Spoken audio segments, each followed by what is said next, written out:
আসসালামু আলাইকুম, শুভ সকাল। কেমন আছেন সবাই? আশা করি ভালো আছে।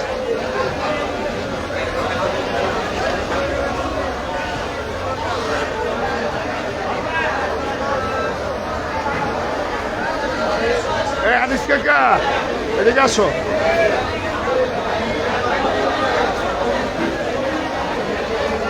চিংড়ি নিবা? এই রুই মাছ নিবা? রুই মাছ বাইম মাছগুলো নিবা? বাইম মাছগুলো নিবা? আচ্ছা 600 টাকা রাখবো। 600 কাকা। এই 10 টাকা 20 টাকা লেগে রোগ করো না, নিয়ে যাও। তুমি একটা লোক, 10 টাকা 5 টাকা দেশি মাছ, সব দেশি। দেশি কই, বুয়াল, ট্যাংরা, বাইম।